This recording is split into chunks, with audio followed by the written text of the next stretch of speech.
ये एक काल्पनिक कहानी है और दिल को गहराइयों तक छू जाने वाली।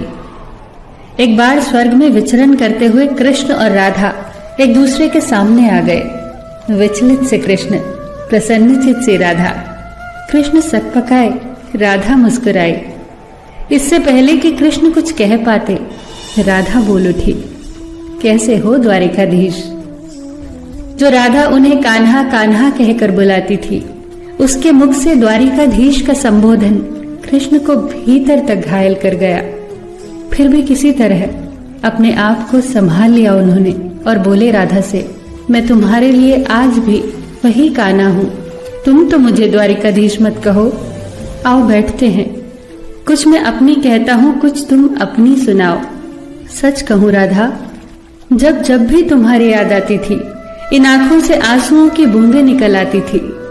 राधा बोली, मेरे साथ ऐसा कुछ नहीं हुआ।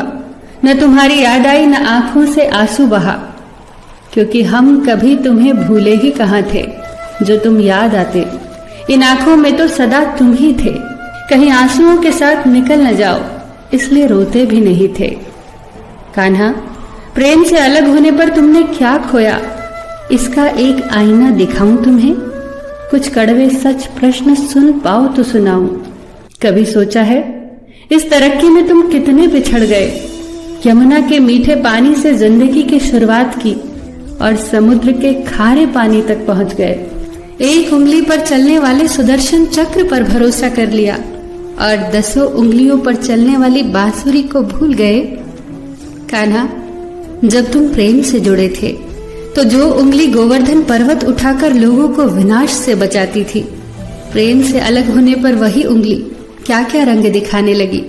सुदर्शन चक्र उठाकर विनाश के काम आने लगी। कान्हा और द्वारिकाधीश में क्या अंतर होता है बताऊं? कान्हा होते तो तुम सुदामा के घर जाते, सुदामा तुम्हारे घर नहीं आता। युद्ध में और प्रेम में यही तो फर्क होता है। युद्ध में आप मिटाकर जीतते हैं और प्रेम में आप मिटकर जीतते हैं। कान्हा, प्रेम में डूबा हुआ इंसान दुखी तो रह सकता है, पर किसी को दुखी नहीं कर सकता। आप तो कई कलाओं के स्वामी हो, स्वप्न दूरदृष्टा हो, गीता जैसे ग्रंथ के दाता हो, पर आपने ये क्या निर्णय लिया? आपने अपनी पूरी सेना कौरवों को सौंप दी और अपने आप को पांडवों के साथ कर लिया। सेना तो आपकी प्रजा थी, राजा तो पालक होता है, उसका रक्षक होता है। आप जैसे महाज्ञानी उस रथ को चला रहे थे जिस पर बैठा अर्जुन आपकी प्रजा को ही मार रहा था।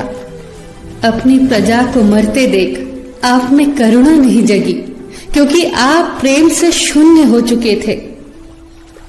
आज भी धरती पर जाकर देखो, आपकी द्वारिकाधीश वाली छवि को ढूंढते रह जाओगे। हर जगह, हर मंदिर में मेरे ही साथ खड़े नजर आओगे।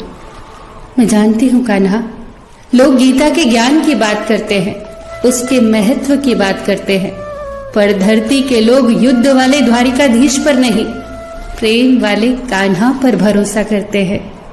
गीता में मेरा दूर दूर तक नाम नहीं है, पर आज भी लोग उसके समापन पर राधे राधे कहते हैं। ये कहानी काल्पनिक जरूर है, पर इसके भीतर छिपी सीख बहुत महत्वपूर्ण है। श्री कृष्ण के पास कभी किसी प्रश्न का उत्तर ना हो, ऐसा तो हो ही नहीं सकता, परंतु राधा द्वारा लगाए गए प्रश्न चिन्हों पर कान्हा मौन रहे। यही तो है प्रेम में समर्पण का भाव। पराक्रम में हमें हर किसी को हराना होता है, तब भी हम जीतकर भी हार जाते हैं, परंतु प्रेम में एक ही कईयों का दिल जीत लेता है। सही कहा है कि छोटी सी उंगली पर पूरा गोवर्धन पर्वत उठाने वाले भगवान श्री कृष्ण छोटी सी बांसुरी को दोनों हाथों से पकड़ते थे। फिर मिलेंगे दोस्तों अगली कहानी के साथ। तब तक के लिए अपना ख्याल रखना और हमेशा मुस्कुराते रहना।